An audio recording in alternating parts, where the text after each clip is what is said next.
My name is Lydia. I'm an expert and dealer in authentic ancient Greek, Roman, Biblical, Byzantine coins and artifacts. I run a website called TrustedCoinscom.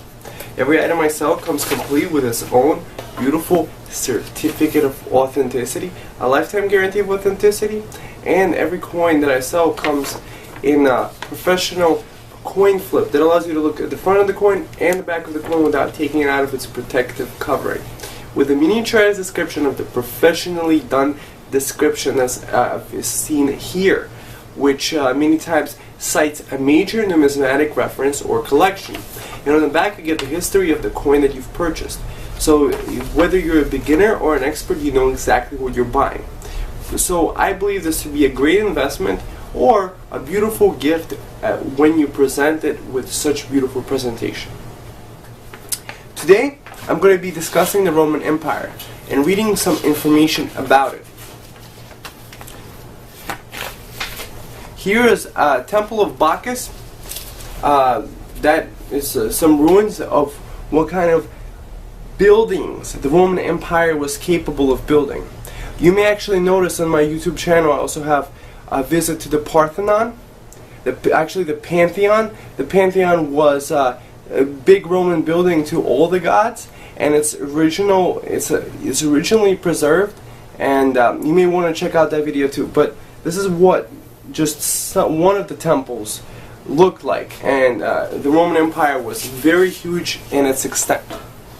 So now I'm going to be reading you a little bit of the history. I have many coins of the Roman Empire in my store of various different Roman emperors, and also a lot of different provincial issues, because when the Romans they went into a territory, what they actually did was let the people actually keep their old customs and traditions and their Greek language, but they basically issued coins with a portrait of the emperor, but many times they would have on the reverse side interesting depictions of local deities, or so something interesting along those lines. Some of them would be celebrating Olympic Games and things along those lines.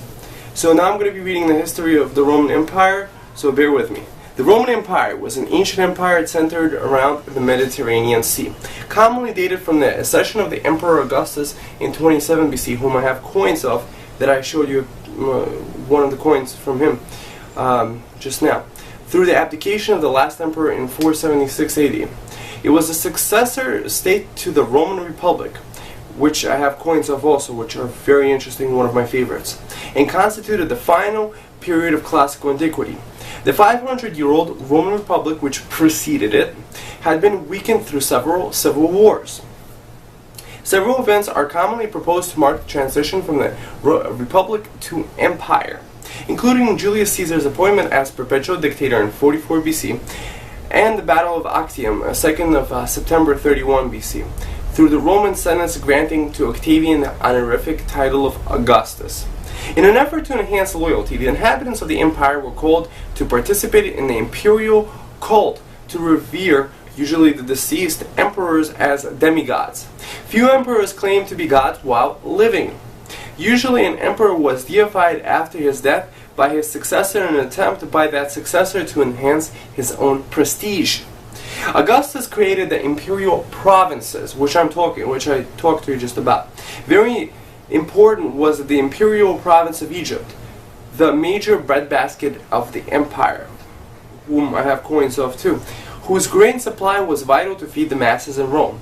It was considered the personal fiefdom of the emperor, and senators were forbidden to even visit this province. The governor of Egypt and the commanders of any legion stationed there were not from the senatorial order, but were chosen by the emperor.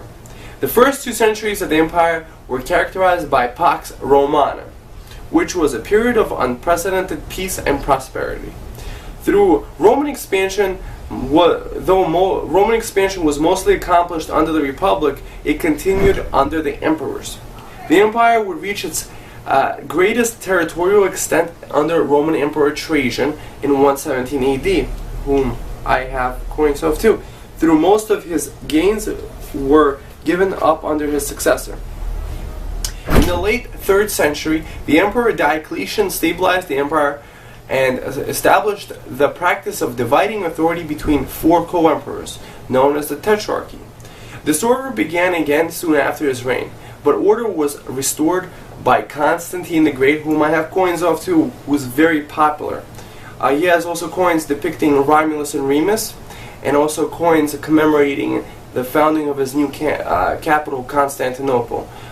Very interesting and very popular for people to collect, and also very affordable along those lines.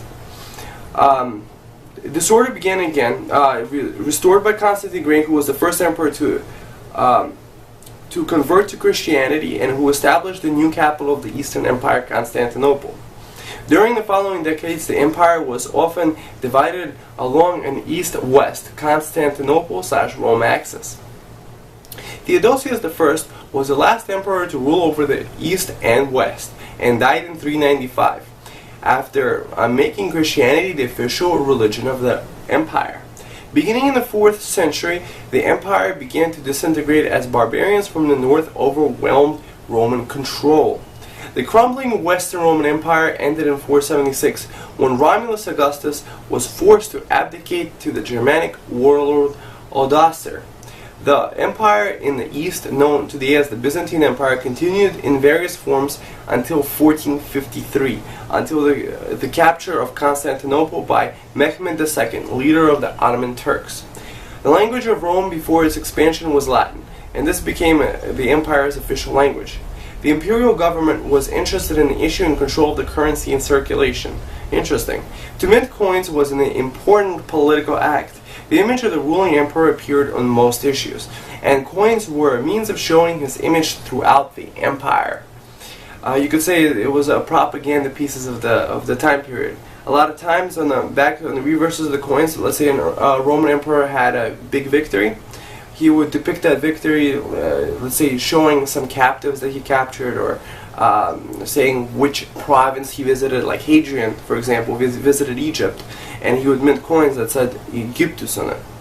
Very interesting. The coins were a means of showing his image throughout the empire. Also featured were predecessors, empresses, other family members, and heirs apparent. Yes, that was often done.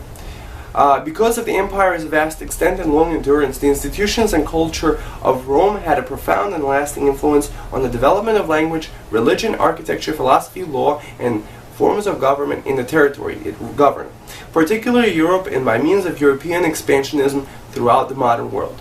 So thank you for listening to this and visiting my site, Trusted Coins. I'll be looking forward to hearing from you. Have a great day.